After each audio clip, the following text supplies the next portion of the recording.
अरे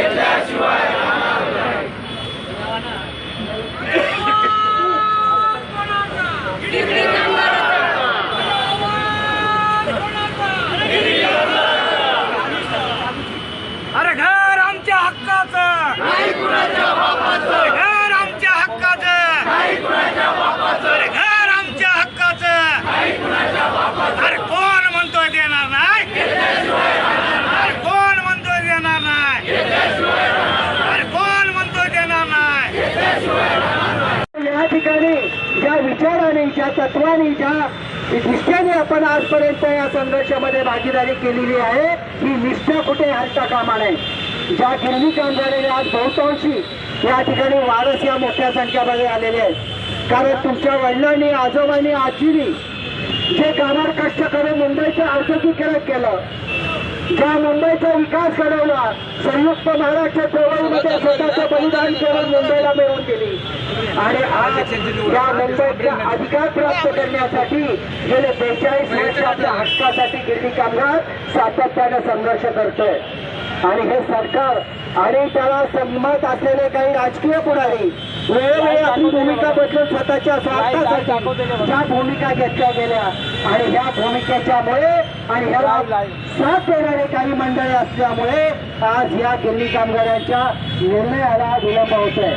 त्या जो निर्णय वेळोवेळी बदलला जातो, जे माननीय एकनाथजी शिंदे साहेब यांनी ज्यावेळेस सह्याद्रीच्या मीटिंगमध्ये जाहीर केलेलं होतं की आम्ही मुंबईच्या बाहेर गेलेल्या गिरणी कामगारांना मुंबईमध्ये आणू, आणि ते शब्द 1 मेला तुमचे बदलतात. संयुक्त महाराष्ट्राच्या जेव्हा हुतात्मा स्मारकापाशी तुम्ही अभिवादन करायला जाता आणि तिथे सांगता की महाराष्ट्रात आम्ही तुमचं पुनर्वसन करू, हे कोणाच्या दबावाखाली होतं आणि का होतं याचाच शोध घेण्याची आज गरज आहे.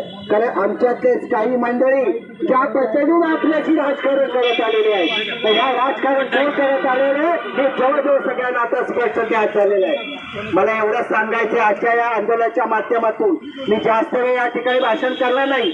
महत्वाचे मुद्दे आपले आज या ठिकाणी आहेत. आज निदर्शन करण्यासाठी आपण आलेलो आहोत, घोषणा देण्यासाठी निवड आलेलो नाहीयेत. आणि एक भूमिका घेऊन आपल्याला पुढच्या लढाई कशी तीव्र करता येईल या गोष्टीसाठी प्रत्येक इथं उपस्थित असलेला जो कामगार वारस जो आहे त्यांची एक भूमिका आहे की त्यांनी प्रत्येकाने आता आपलं स्वतःचं हत्यार, स्वतःची लढाई हातामध्ये घेण्याची गरज आहे.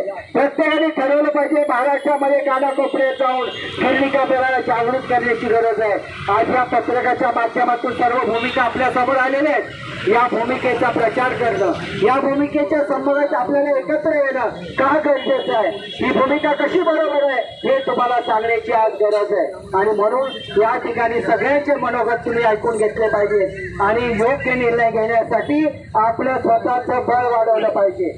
मला माहिती आहे की आज आपल्याला उद्ध्वस्त करण्यासाठी शासन ज्या पद्धतीनं प्रयत्न करत आहे त्याचप्रमाणे राजकीय पुढारी सुद्धा करतायत. आणि आज आपल्यातलेच काही मंडळी अनेक वर्षापासून गिरणी कामगार चळवळीमध्ये घुसले की ज्यांची अवकात नाही, लायकी नाही, बापदादाच्या प्रॉपर्टीवरती तुम्ही संपत्ती मिळवली आणि आमच्या गिरणी कामगारामध्ये तुम्ही घुसलात आणि गेले 20 वर्ष आज आम्हाला खेळवत ठेवलं.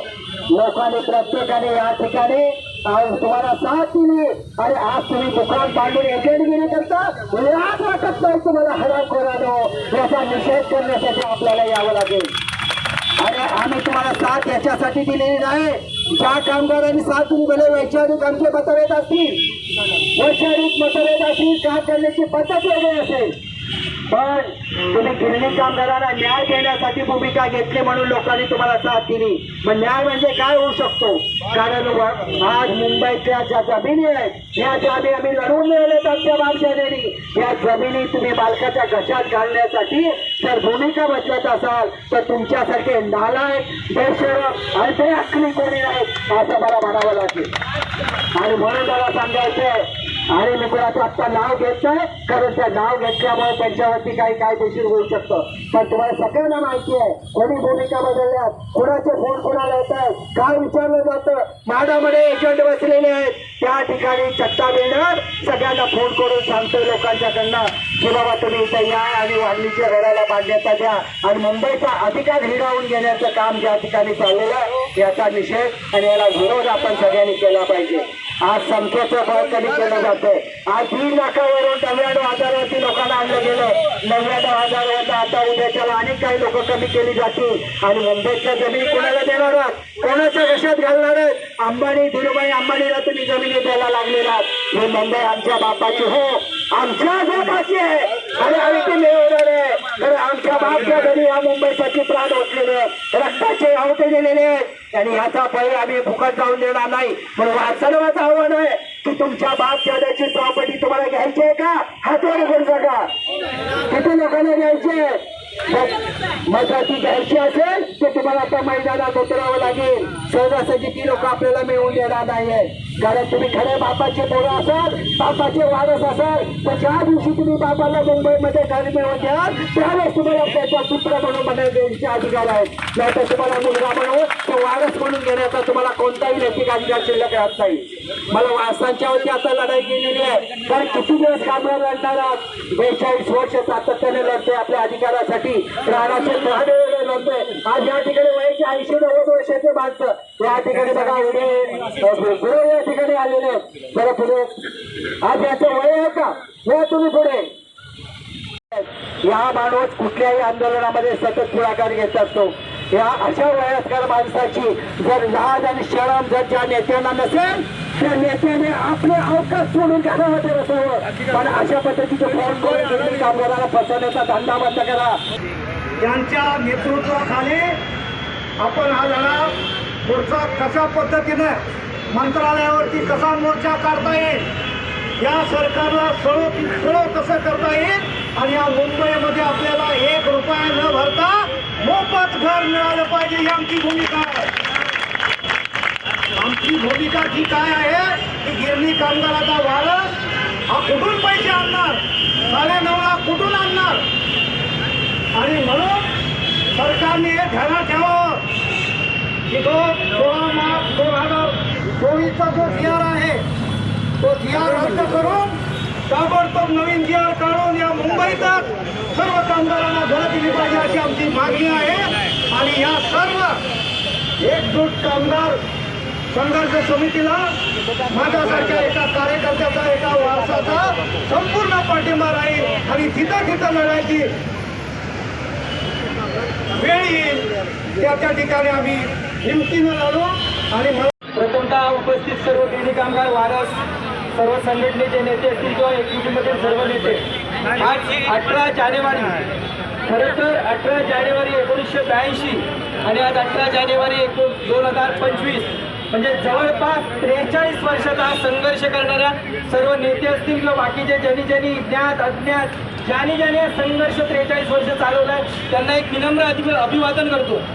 खरं तर हा संघर्ष एवढ्या वर्ष चालावा का याची कारणं शोधली तर आज या शेलू वागणीसाठी जे समर्थन करतात, खरं तर अशी लोक या संघर्षात घुसल्यामुळे हा संघर्ष इतक्या वर्ष चालू आहे. आणि नक्कीच या लोकांना आता दाखवून देण्याची वेळ आलेली आहे की शेलू वांगणी आणि मुंबई यातील फरक काय आहे, की मुंबईतला गिरणी कामगार कोण आणि शेलू वांगणीचा गिरणी कामगार कोण. हे फक्त गिरणी कामगारात आपला व्यवसाय किंवा मुंबई घडवण्यासाठी आलेले नव्हते. त्यावेळी जर ते शेलू वांगणीचं समर्थन करत असतील तर त्यावेळी फक्त मुंबई घडवण्यासाठी नव्हे तर फक्त कमाईचा मार्ग म्हणूनही ते गिरणी कामगार झाले होते असतील आणि त्यामुळे त्यांना शेलू वांगणी आज कारण दिसत असेल. मी वारंवार चॅलेंज केलेल्या लोकांना की येऊन फक्त एक कारण सांगा तुम्ही की गिरणी कामगारांनी या शेलू वांगणीसारख्या ठिकाणी घरं का घ्यावीत. आम्ही एक नाही 100 कारण सांगतो की गिरणी कामगार किंवा वारसदार म्हणून तिथे घर का घ्यावं त्यांनी किंवा का घेऊ नये याची 100 कारणं देतो. परंतु कोणाच्यात हिंमत नाही की ते आव्हान स्वीकारायचं. कारण हा आव्हान स्वीकारण्याची गोष्टच नाही, ही फक्त कौटुंबिक, आर्थिक आणि सामाजिक आणि विशेषतः राजकीय एक षडयंत्र आहे. फक्त आपल्या स्वार्थासाठी, आपल्या फायद्यासाठी काही लोकांनी हे गिरणी कामगारांच्या विरोधात रचलेलं एक गट आहे आणि त्यामुळे हे रेटून नेण्याचा प्रयत्न करतायत. आणि आपण सर्वांनी खरं तर एकजुटीच्या माध्यमातून आम्हाला या गोष्टीचा जेवढा विरोध करता येईल तेवढा आम्ही करणारच आहे. माझी तर एक इच्छा आहे, जर सर्व गिरणी कामगार तयार असतील तर आत्ता इथून उठूया आणि त्यांच्या सरळ ऑफिसवर निघूया बस. कारण या लोकांना जोपर्यंत आपण धडा शिकवत नाही तोपर्यंत लोक यांची कामं चाललेलीच आहेत. म्हाडामध्ये गेलो आपण, फक्त 5,000 घेणं बंद झालं त्या प्रक्रियेमुळे, पण कुठच्याही प्रकारात ते काम थांबलेलं नाही. म्हणजे जर तुम्ही लोकांना आपल्या ऑफिसमधून फोन करून जर शेलवांगीला घरे घ्यायला सांगत असाल तर नक्कीच तुम्ही गिरणी कामगार होतात. याच गोष्टीचं मला वाटतं इतिहासात किंवा संशोधन करण्याचा विषय आहे की तुम्ही खरोखर गिरणी कामगार होतात की ज्या पद्धतीनं काही गिरणी कामगार म्हणजे स्वतः जो गिरणी कामगार आहे तो आज रस्ता उभा आहे घरासाठी आणि जे गिरणी कामगार नव्हते त्यांनाही घरं देण्यात आलेली आहेत गिरणी कामगारांची. त्यातलेच तुम्ही आज का हे शोधण्याची खऱ्या अर्थानं गरज आहे. तर आपण ईश्वरकर साहेब असतील, दत्ता सामंत साहेब असतील, दत्ता राणे साहेब असतील यांची जर नावं घेतो ना खरोखर त्यांचा आपण आदर्श किंवा त्यांचे जे विचार आहेत ते पुढे घेऊन चाललोय का याचा विचार करण्याची गरज आहे. फक्त गिरणी कामगार थकलाय किंवा आपला 43 वर्षाचा संघर्ष म्हणून आता तो कुठेतरी संपवायचा आहे. तुम्ही थकला असाल संघर्षासाठी पण मी इथं आज या भारत माता जवळ या गिरण गावात उभा राहून एक वारसदार म्हणून सांगतो जर तुम्ही थकला असाल तर तुमच्या आतापर्यंतच्या संघर्षाचा आम्ही सन्मान करतो. तुम्ही बाहेर पडा. आधी या वारसात ताकद आहे ते आपलं स्वतःचं हक्काचं घर संघर्षातून मिळवण्याची. त्यामुळे तुम्ही थकला असाल तर निवांत सन्मानाने बाहेर पडा. परंतु असले नको ते काहीतरी षडयंत्र नसून गिरणी कामगारांचं वाटोळं करण्याचा प्रयत्न करू नका. माननीय मुख्यमंत्री मी आज एक विशेषता करून काही पेपर आणत नाही परंतु एक पेपर यासाठी आणलेला आहे की माननीय मुख्यमंत्री आपले म्हणजे तत्कालीन मुख्यमंत्री देवेंद्रजी गंगाधर फडणवीस आणि आत्ताचेही मुख्यमंत्री 25 मार्च 2015 म्हणाले होते की म्हाडाच्या सर्व भूखंडांवर गिरणी कामगारांना घरं देण्याची मुख्यमंत्र्यांची विधानसभेत घोषणा. तो फडणवीस साहेब कुठे गेली तुमची घोषणा? म्हणजे काय शेतमागणीसाठी फक्त बिल्डरांच्या कशात या जमिनी घालायच्या. हे षडयंत्र आजच चालू नाही. आज ज्या विटाघराच्या बद्दल आपण बोलतो माझ्याकडे तोही आता पेपर आहे. 2018 साली एक षडयंत्र चालू झालं होतं की विटाघराच्या जागांना पाणथळीच्या जागा म्हणून परवानगी दिल्या कारण विटाघरच्या जागांवर घरं बांधता येत नाहीत पण पाणथळीच्या जागांवर घरं बांधली जाऊ शकतात म्हणून त्या 2018 पासून ती प्रक्रिया चालू झाली आणि आज या बिल्डरांच्या पायाशी जोडणाऱ्या आपल्या मराठी नेत्यांनी त्या अदानीच्या घशाची जमीन आपली घालण्याचं काम केलेलं आहे. इतक्या वर्ष गिरणी कामगारांसाठी तुम्हाला ती जमीन कधी दिसली नाही आणि त्यामुळे आपल्याला आता पेटून उठण्याची गरज आहे. नक्कीच 18 तारखे 29 तारखेला जो आपला जानेवारीला मेळावा झाला त्यामध्ये आपण भूमिका मांडली होती की येणाऱ्या काळात आपल्याला विधान भवनावर एक मोठा मोर्चा घेऊन जावं लागेल. नक्कीच एक दिवसाचा अध्यक्ष त्या पद्धतीचा एक निर्णय किंवा एक खेळ मांडतो आपल्या सर्वांसमोर मांडतीलच किंवा त्याची घोषणा करतील. परंतु अशा आता येणाऱ्या पुढच्या प्रत्येक मोर्चाला आपल्याला सर्वांनी हजर राहिलं पाहिजे. 42 वर्ष संघर्ष केला आपण याबद्दल मान्य आहे परंतु जोपर्यंत तो न्यायच सर्वांची बसत आहे त्याला यश येत नाही तोपर्यंत त्या संघर्षाला कुठेतरी पूर्तता मिळत नाही. आणि त्यामुळे सर्वांनी येणाऱ्या काळात जो काय एकजुटीचा निर्णय असेल आपण जास्तीत जास्त लोक जमण्याचाही प्रयत्न करतोय.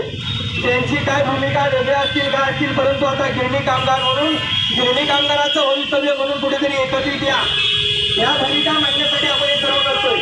आणि त्यामुळे माझी सर्व गिरणी कामगार आणि वारसांना एक विनंती आहे कारण आपला इतिहास काय सांगतो भले तर देऊ कासेची लंगोटी पण नाताळाच्या माती हानू काठी. जर वेळ पडली आमच्यासाठी जगला तर तुमच्यासाठी प्राण देऊ पण तोच घेण्यासाठी आम्ही पुढे कमी पडणार नाही. वंचित लोकांचा मुद्दा आम्ही वारंवार सांगत होतो. 15 दिवसाचं आंदोलन झालं त्या दिवशी आम्ही मांडण्याचा प्रयत्न केला की किमान ती तरी एक मागणी पूर्ण करा तिकडे तरी लक्ष द्या परंतु त्याच्याकडे लक्ष द्यायला कोणाला मिळत नाही कारण सरकारला हाईट त्यांना बाहेर काढायचं ते आणखी वाढवून काय येतील. कारण माझं तर स्पष्ट मत आहे जो गिरणी कामगार आहे ज्याने इथे काम केले ज्याने हे मुंबई उभी केले त्या प्रत्येकाला गिरणी कामगार म्हणून आता पात्र अपात्रता वंचित हे सगळे प्रकार आपणही बाजूला ठेवले पाहिजेत. आणि गिरणी कामगार बस एका ब्रँड खाली एका लेबल खाली काम झालं पाहिजे. फक्त गिरणी कामगार आणि वारस बस जो गिरणी कामगार आहे जो वारस आहे त्याला न्याय मिळाला पाहिजे.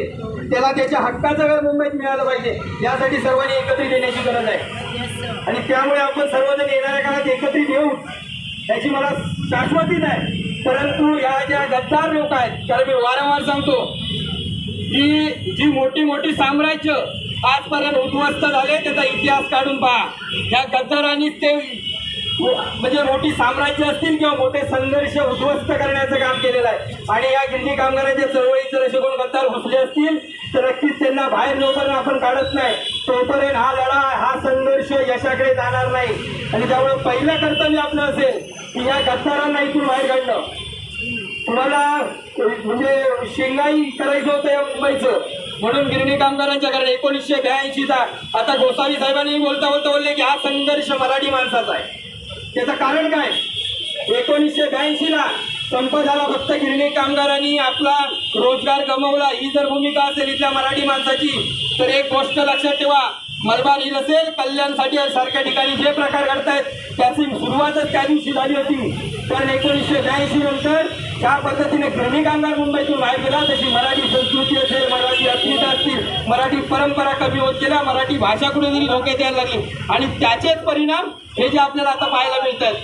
त्यामुळे गिरणी कामगारांचा पुनर्वसन हा फक्त गिरणी कामगारांपुरताच मर्यादित विषय नाहीये.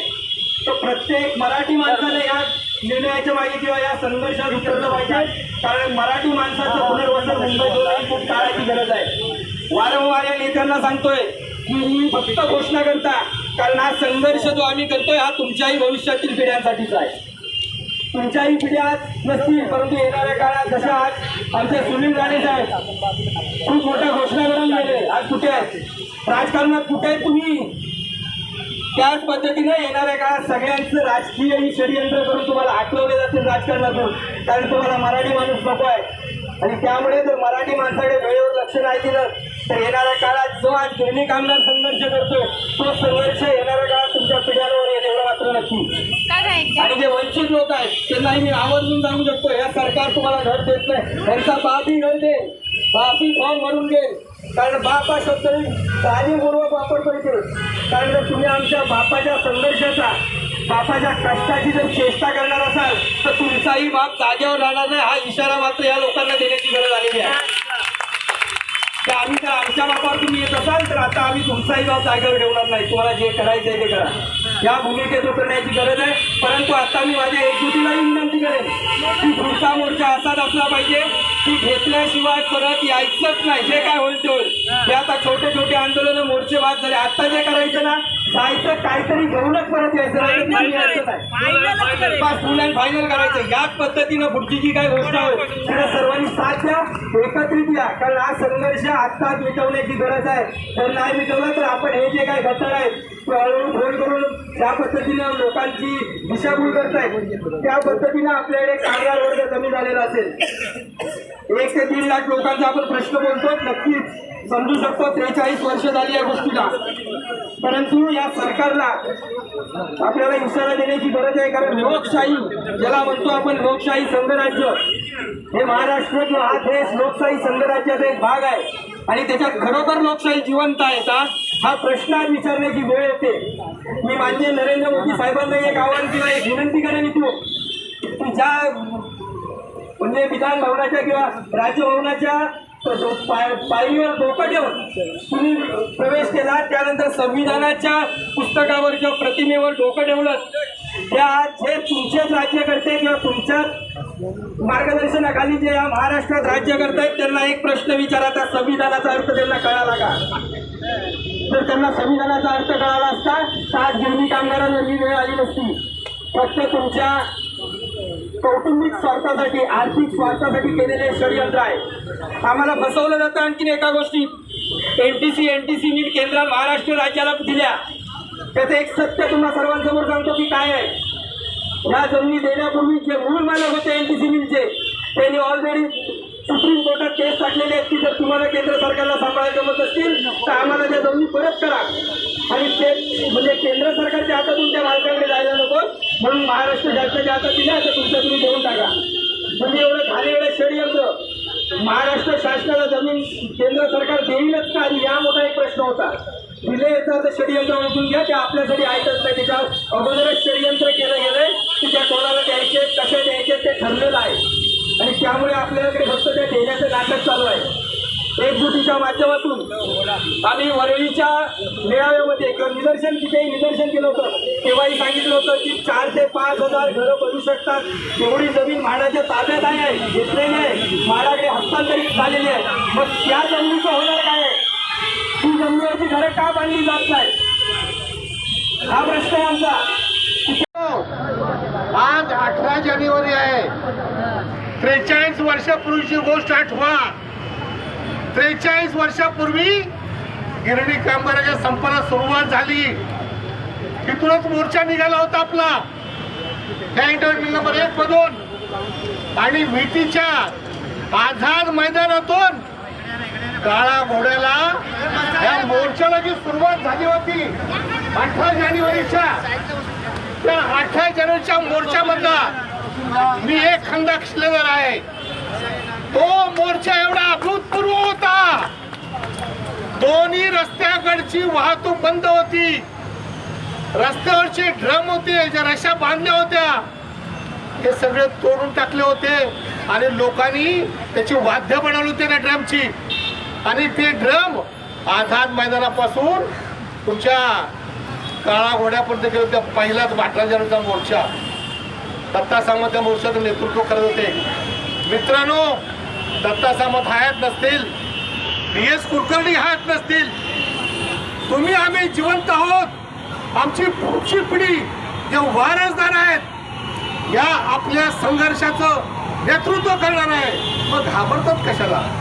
अरे घर मुंबईतच मिळणार आहे. तुमच्या बापाचं राज्य नाही आहे. तुमचं एकनाथ शिंदे साहेब घाबरले. कशाला घाबरले? 29 डिसेंबरला तुम्ही जो नायगावच्या सभागृहामध्ये जो मेळावा घेतला होता ना, त्या मेळाव्याच्या घोषणेने आणि किती केलेल्या तुम्ही टोटल ज्या घोषणा केल्या होत्या त्याला घाबरले. आणि त्याने लगेच काय केलं?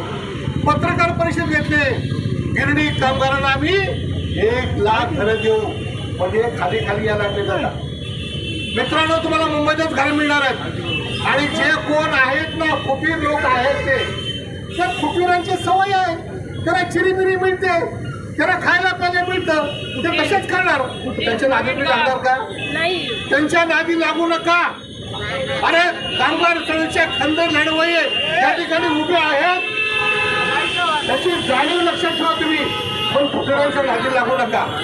आणि महत्वाची गोष्ट म्हणजे आता सरकार जे म्हणते ना की आम्ही इथे देऊ, तिथे देऊ, शेलू देऊ किंवा तुमचं आणखी कुठलं वागणे देऊ, पण हे सगळं फुकट गोष्टी असणार.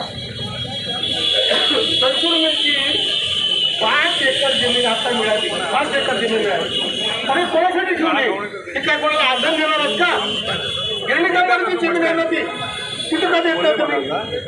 NTCची जवळजवळ 100 एकर किंवा गिरणी कामगाराची 100 एकर जमीन अजूनही सुस्थापित आहे. आणि NTCच्या ज्या मिल आहेत, ज्या 6 मिलांनी हेड ऑफिस, त्या यहुद्यांच्या जमीन होत्या. इंदिरा गांधीने 1974चा जो नॅशनल कायदा केला होता, तो कशाला केला होता कायदा?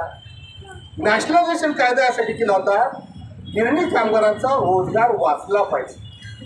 बरोबर आहे? म्हणून त्यांनी ते राष्ट्रीयकरण केलं, 16 मिलचं केलं होतं. आता मित्रांनो, ही सगळी जमीन आहे, तुम्ही गिरणी कामगारांचा रोजगार वाचला पाहिजे म्हणता, त्याला घरं मिळाली पाहिजे असं म्हणता.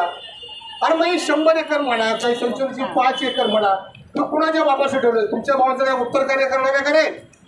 हा प्रश्न आहे मला. हा उत्तर कार्य करणार का नाही त्या जमिनीवरती? हे गिरणी कामगारांना मिळालंच पाहिजे. आता काही लोकांनी म्हटलं धारावीच्या विकासामध्ये गिरणी कामगारांना घर द्या, बिडींचाच्या विकासामध्ये घर द्या. अरे तुम्ही किती लपवाछपी करताय? बिडींचा तुम्ही खाऊन टाकलेला आहे, तुम्ही धारावीला खाऊन टाकलेला आहे, सॉल्टच्या जमिनी, मिठागराच्या जमिनी तुम्ही खायला लागलेला आहे. मग मला सांगा, तुम्हाला हा नको आहे का गिरणी कामगार? तुम्हाला मी उपाय सांगतो. काय उपाय सांगतो? असा एक बॉम्ब तयार करा आणि सगळे गिरणी कामगार एकत्र करा. काय करा? असा एक बॉम्ब करा आणि सगळे गिरणी कामगार एकत्र करून काय नष्ट करता का तुम्ही? तेवढं सोपं नाही रे. हा गिरणी कामगाराचा बॉम्बचा स्फोट जर झाला, तुम्हाला वाटतंय की आमची आता सत्ता आली, थोडं सोपं नाही रे. ती सत्ता काही जास्त टिकणार नाही आहे. कारण तुमच्या सत्ता काय सत्तेला सुरू लागायला सुरुवात झालेली आहे. आज देशामध्ये जो अंधाधुंद कारभार चालू आहे, किंवा महाराष्ट्रामध्ये अंधाधुंद कारभार चालू आहे, किंवा मुंबईमध्ये अंधाधुंद कारभार चालू आहे, तो तुमच्या सत्तेला टिकली लागलेली आहे. मग हा गिरणी कामगार जर पेट्रोल उठला तर तुमचं काही खरं नाही. तुम्हाला वाटतंय 2024 मध्ये GR काढला आणि काय GR काढला तर सदर GR त्यांनी गिरणी कामगारांना सांगितलं इथं मुंबईमध्ये घरं द्यायला जागा शिल्लक नाही. आणि त्यामुळं आम्ही मुंबईमध्ये म्हणजे ब्रँड मुंबईच्या हातीमध्ये, MIMच्या हातीमध्ये लोकांना जागा. संघटित गिरणी कामगारांनी वार्ता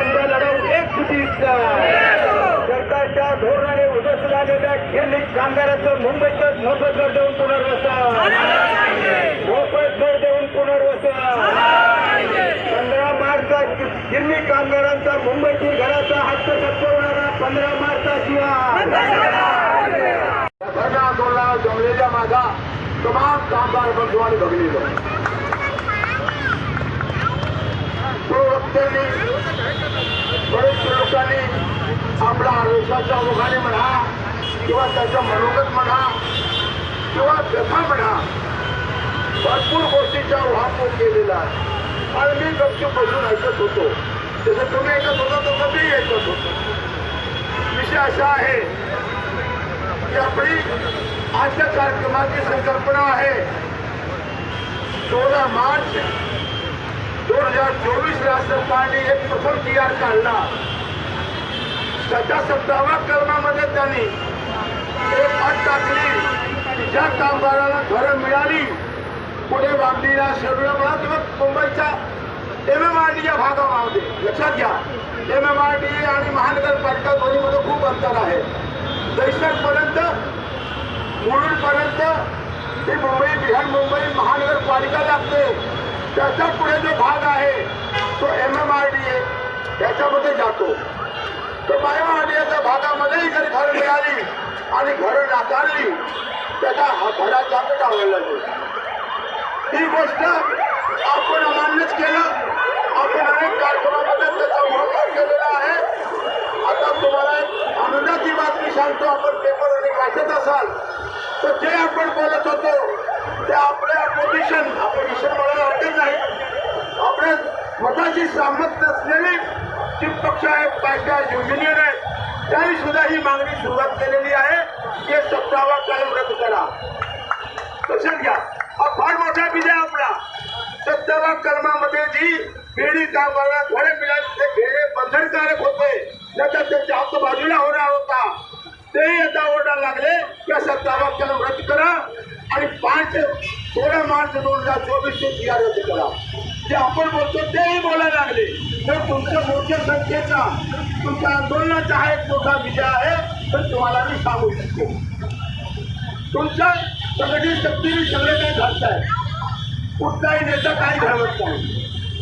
मला आठवतं 11 जेव्हा सर्व संघटना एकत्र झाला विशाल मोर्चा निघाला सर्व राजकीय पक्षांनी सहकार्य केलं. सरकार काँग्रेसची होती तेव्हा सरकारला नमतेपणा घेऊन आणि गिरणी कामगारांच्या घराचा मार्गदर्शन करावं लागलं. तुमच्या शक्तीने सगळे काय होतो. संघे शक्ती कलयुगे. तुमची शक्ती जर योग्य मार्गाने गेली तर योग्य मार्गाने तुम्हाला न्याय मिळतच न मिळाल्याशिवाय राहत नाही.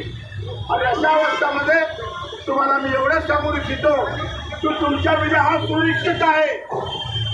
तुम्हाला मुंबईचा भाग कोण पाडू शकत नाही. कारण जे तुमच्या विरोधात होते वागणी आणि शेडूचे ठेकेदार होते ते सुद्धा खूप भय केलं आणि मागे पाऊल घेतलं तर तुमचा मोठा विजय आहे. पण असलेले लोक सुद्धा आपल्या बरोबर यायला पाहिजे. आपली जास्त मागणी आहे. मुंबईमध्ये घर मिळालं पाहिजे.